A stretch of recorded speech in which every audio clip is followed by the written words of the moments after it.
साथियों नमस्कार। आज बात करते हैं शिमला की संजौली मस्जिद के बारे में, जिसका काफ़ी दिन से विवाद चल रहा है। इसके ऊपर चर्चा करूं उससे पहले मैं ये देखते हैं कि किसने क्या कहा है। देखिए, हिमाचल के मुख्यमंत्री श्रीमान सुक्खू जी ने कहा है, राज्य में सब धर्मों का सम्मान है और किसी को कानून अपने हाथों में नहीं लेने दिया जाएगा, और कोई कानून हाथ में लेगा तो उसके ऊपर सख्त एक्शन लिया जाएगा। हम किसी धर्म को, किसी समुदाय को दुख नहीं पहुंचाना चाहते। मतलब किसी ने कोई गड़बड़ की है तो उसको भी हम दुख नहीं देंगे, करो जो मर्जी करो। PWD मिनिस्टर विक्रमादित्य सिंह ने कहा है कि सरकार हर समुदाय के हितों को आगे बढ़ाने के लिए कमिटेड है। हर समुदाय के हितों को आगे बढ़ाने के लिए, चाहे वो कुछ भी करें। इसका मतलब तो ये हो गया ना, एक तरह से हम किसी गैर कानूनी निर्माण को बर्दाश्त नहीं कर सकते, ये भी कह दिया। लेकिन निगम को कानूनी तौर पर इसका हल निकालने दीजिए। निगम निकालेगा, कानून कोर्ट में चल रहा है और निगम निकालेगा, वो ये कह रहे हैं वो। दूसरा, इसके बाद rural development minister Anirudh Singh, उनका साफ कहना है कि मस्जिद अवैध रूप से बनाई गई है। सरकार में ही गतिरोध है, मतभेद है और इसे गिराया ही जाना चाहिए। ये उसने बिल्कुल सर्टिफाई कर दिया, इसको गिराया ही जाना चाहिए। This illegal structure must go, ये उनके स्टेटमेंट है। We can not allow such construction to remain, especially when they threaten to disturb peace in the area. एक मिनिस्टर कह रहा है कि ये शांति भंग करने का काम है, इसको स्ट्रक्चर को गिरा देना चाहिए। चीफ मिनिस्टर कुछ और कह रहे हैं और PWD मिनिस्टर कुछ और कह रहे हैं। अनुज सिंह ने निगम द्वारा मस्जिद को बिजली पानी ना काटने के लिए भी उसकी निंदा की। कहता अब तक काटी क्यों नहीं है इनकी बिजली पानी? जब अवैध निर्माण है तो उसकी बिजली पानी काटो, उसका ये मानना है। अब देखिए, शिमला के एक और हैं लोकल MLA, कांग्रेस के ही हैं वो, हरीश जनार्था। वो गोलमोल बात कर रहे हैं कुछ। वो कहते हैं शिमला में बाहर के लोगों को टेंशन फैलाने का मौका नहीं दिया जाना चाहिए। बाहर के लोग कौन आ रहे हैं भाई तुम्हारे पास? सारा शिमला खड़ा है वहाँ पर, सारा विरोध कर रहा है वहाँ पर, जुलूस निकल रहे हैं, रोज़ निकल रहे हैं। तुम कह रहे हो बाहर के लोग आ गए। ये एक अजीब फिलॉसफी चल रही है कि जहाँ कुछ हो रहा है बाहर के लोग कर रहे हैं। बंगाल में ममता कह रही है बाहर के लोग कर रहे हैं। दिस इज़ नो वे। आप लोकल लोगों को के जो सेंटिमेंट्स हैं उनको इग्नोर करना चाहते हैं।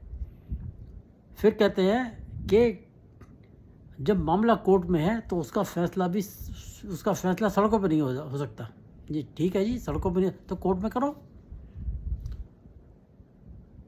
साथ में ये कहते हैं मस्जिद पुरानी है और अगर इलीगल है तो उसका फैसला कानून से होना चाहिए।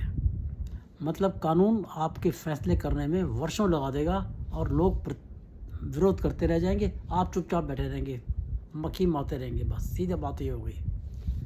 अब देखिए, आपको मैं बताता हूँ, ये एक बहुत बड़ा अजीब जुमला है कि किसी को कानून हाथ में नहीं लिया देने जाएगा। कोई कानून हाथ में नहीं ले सकता। ये अजीब जुमला है। आपको बताऊं कि कानून हाथ में लेने की इजाज़त नहीं दी जाएगी। बिल्कुल मत दो जी। लेकिन कानून हाथ में लिया गया तभी तो अवैध निर्माण कराया गया मस्जिद का, वो भी तो कानून हाथ में लिया गया, वरना अवैध निर्माण कैसे हो जाता? और जो इस गैर कानूनी काम के खिलाफ आवाज़ उठाएं तो आप कहते हैं कि हाँ, हम आपको धमकी देते हैं कि आप अपने हाथ में कानून नहीं ले सकते। अब गैर कानूनी काम करो कानून हाथ में लेके, तो उसके ऊपर लीगल एक्शन करने के लिए वर्षों लग जाते हैं। कोई पूछने वाला नहीं है कितने टाइम तक चल रहा है। और जब तक उसके ऊपर एक्शन होता है लीगली, तब तक वो गैर कानूनी काम कहीं और कानून हाथ में लेके करते रहते हैं। आपको एक बात बताता हूँ मैं, इलाहाबाद हाई कोर्ट के प्रेमिसेस में एक दशकों पुरानी मस्जिद थी जी, दशकों पुरानी, इलीगल थी। उसको हटाने में कितने साल लग गए, सुप्रीम कोर्ट तक सुनवाई हुई, कपिल सिब्बल लड़ने लगा वहाँ पर, तब कहीं जाके फिर भी उस मंदिर मस्जिद को गिराया गया। अब गिराया गया कोई साल भर पहले। तो ये चलता है, बस चलने दो। गैर कानूनी मस्जिद बनानी है, बनाने दो। जो लोग अपराध करते हैं, आप ज़रा ध्यान से समझिए, जो लोग अपराध करते हैं वो किस कानून के दायरे में करते हैं? वो भी तो कानून हाथ में लेके ही करते हैं ना। बलात्कार होता है, क्या वो किसी कानून के अनुसार करते हैं? और कोर्ट बलात्कारियों पर नरम होकर उनको उनकी सज़ा, फांसी तक की सज़ा माफ़ कर देता है।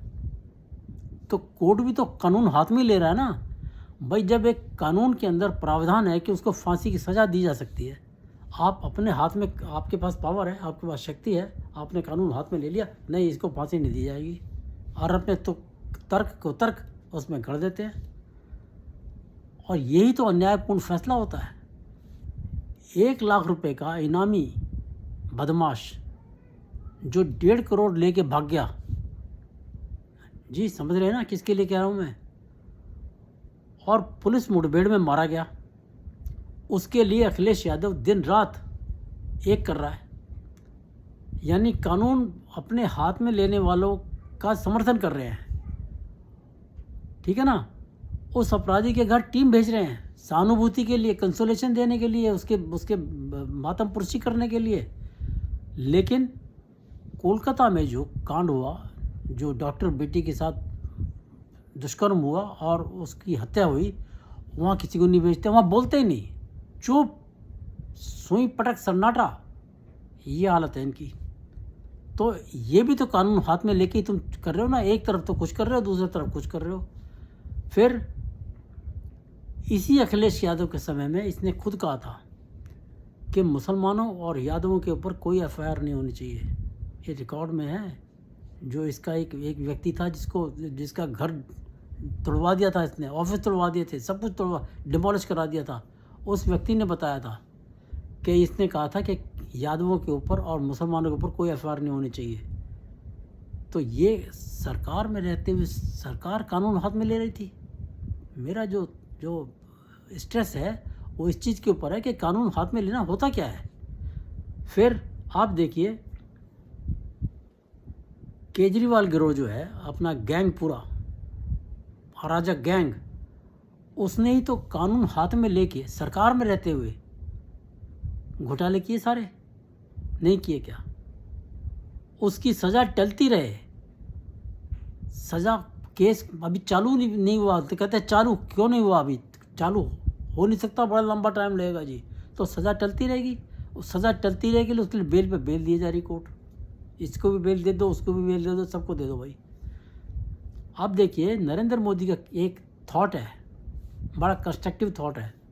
वो कहते हैं कि आपदा, कोई भी संकट आता है, वो एक आपको अवसर देता है। किस चीज़ के लिए? लोगों की सेवा करने के लिए, ठीक है ना। वो आपको मौका देता है कि लोगों की सेवा करो, किस तरह से करो ये आपको डिसाइड करना है। लेकिन दूसरी तरफ कुछ लोग ऐसे भी हैं कि आपदा को अवसर मानते हैं गड़बड़ घोटाला करने के लिए। अब ये आपदा, ये जो मस्जिद बनी हुई है, ये कोरोना काल में बनी हुई है। कोरोना कितना भयंकर संकट था, उस काल में ये मस्जिद का निर्माण करा दिया गया, उस काल में निर्माण करा दिया गया। तो आपदा में ही अवसर ढूंढ लिया ना उसने कि इस वक्त तो कुछ कोई नहीं पूछता जी, बना बनू के हाथ दो। आप देखिए, कोरोना काल में ही केजरीवाल ने लिकर पॉलिसी लाया, जो सारी गड़बड़ घोटाला जिसके अंदर किया गया वो कोरोना काल में किया गया। तो ये उसका एक आपदा, एक अवसर थी उसकी। और क्या किया उसने आपदा काल में? अपने लिए 55 करोड़ का शीश महल बनवा लिया। देखिए, ये है आपदा में अवसर ढूंढा उसने कि कैसे गड़बड़ की जाए। जबकि दूसरी तरफ आप देखिए, उसी कोरोना काल में नरेंद्र मोदी ने सेंट्रल विस्टा पूरा करा दिया, कोरोना काल में हुआ था वो, और नए पार्लियामेंट का निर्माण करा दिया। ये होता है आपदा में अवसर लोगों की सेवा करने के लिए। सत्ता में बैठे हुए जो लोग हैं वो कानून को अपने हाथ में कैसे लेते हैं, इसके बहुत उदाहरण मिल जाएंगे आपको। 10 साल यूपीए का जो शासनकाल था वो तो ऐसे उदाहरणों से भरा पड़ा था। कुछ भी किसी चीज़ को उठा के देख लो जी, कि पत्थर उठाओ, आपको ऐसा कांड जरूर मिलेगा उसके अंदर, वैसा कांड जरूर मिलेगा। और लालू यादव ने सत्ता में रहते तो सारी हदें पार कर दी थी। क्या नहीं किया था उसने। और उससे भी बड़ी बात, सुप्रीम कोर्ट और झारखंड हाई कोर्ट ने अपने कानून हाथ में लेके, मैं तो यही कहूँगा, कानून हाथ में लेके उस व्यक्ति को 32.5 साल की सज़ा होने के बावजूद उसको जमानत में छोड़ रखा है। ये है कानून अपने हाथ में लेना। क्यों छोड़ रखा है उसको, सोचने वाली बात है। और उसकी मौज करा रखी है आपने। अपील, उसकी पहली अपील जो 5 साल की सज़ा की अपील थी 2013 में दायर हुई थी। आज 2024 आ गया, 11 साल से अपील में सुनवाई नहीं हुई है उसके अंदर। ये होता है सत्ता का नशा, सत्ता का दुरुपयोग, कानून हाथ में। आप तो कानून के रक्षक हैं, आप ही भक्षक बने बैठे हैं। तो मेरा जो स्ट्रेस है सारा वो ये है कि जो कानून के रखवाले हैं या कानून हाथ में लेने वाली की जो बात कह दी जाती है ना, ये बड़ी कैजुअल टॉक है। इसको कैजुअली नहीं लेना चाहिए। कोई भी व्यक्ति कानून हाथ में लेकर ही गलत काम करता है। कानून हाथ में लेगा तभी तो गलत काम कर रहा है वो। और दूसरा अगर उसके खिलाफ आवाज़ उठाए तो आप उसको धमकी नहीं दे सकते। देखिए, every action has a equal and opposite reaction. लोग हिंदू सहनशील हैं, संवेदनशील हैं, इसीलिए वो मस्जिद वहाँ पे टिकी हुई है अभी तक। वो मस्जिद वहाँ पे टिकी हुई है अभी तक। मैं कोई ये सलाह नहीं दे रहा हूँ कि उसको गिरा दो, लेकिन मैं आपको एक बात कह रहा हूँ कि ये मस्जिद टिकी हुई है। इसलिए फिर भी आप चीफ मिनिस्टर साहब धमकी दें तो ये कोई अच्छी बात थोड़ी है। It is not a good symptom, good sign नहीं है ये। आप क्यूरेटिव एक्शन अपना लीजिए कि हमने जो गलत किया उसको ठीक कैसे किया जाए। आप उनको मत कहिए, वो तो आप एक्शन ले लीजिए, वो अपने आप घर बैठ जाएंगे सारे के सारे। तो प्रदर्शनकारी है वहाँ पर, वो क्यों वहाँ पे उछल कूद करेंगे, कुछ नहीं करेंगे। कोलकाता में यही हो रहा है। जिन्होंने अपने हाथ में कानून लेके उस बेचारी को रेप किया, मर्डर कर दिया, सारे सबूत मिटाने का काम किए, अब लोग अगर उसके खिलाफ विद्रोह करेंगे तो फिर ममता फिर कहती है ये बाहर के लोग कर रहे हैं। ये तो उचित नहीं है ना। तो ये बड़ा कैजुअली कह देना ये गलत है। और मेरा अपना कहना ये है कि सुक्खू सरकार को इसका हल तो निकालना पड़ेगा, और जितनी जल्दी निकाल लिया जाए उतना अच्छा है। वैसे कांग्रेस सरकार से कोई उम्मीद करने की ज़रूरत नहीं है। वो अपने स्टेट को पहले बैंकरप्ट कर चुके हैं, तनख्वाह दे नहीं रहे लोगों को, और लोग जो वादे किए थे सब मट्टी हो चुके हैं। तो उनसे मेरे को तो बहुत ज़्यादा उम्मीद नहीं है। लेकिन कोर्ट में अगर वो केस चल रहा है, जहाँ भी चल रहा है, तो उम्मीद तो मैं नहीं करता, लेकिन फिर भी एक रिक्वेस्ट कर सकता हूँ कि कोर्ट को चाहिए तुरंत फैसला करे, ज़्यादा लंबा ना खींचे। अगर खींच रहा है कितनी, आई डोंट नो कब से खींच रहा है वो, तो वो केस को जल्दी ख़त्म करे उसको। तो बस मेरे को इतना ही कहना है इस बारे में। मेरा ख्याल है आपको मेरी बातें पसंद आई होंगी। आप शेयर कीजिए, लाइक कीजिए और मेरे चैनल को सब्सक्राइब कीजिए। नमस्कार, जय श्री राम, भारत माता की जय।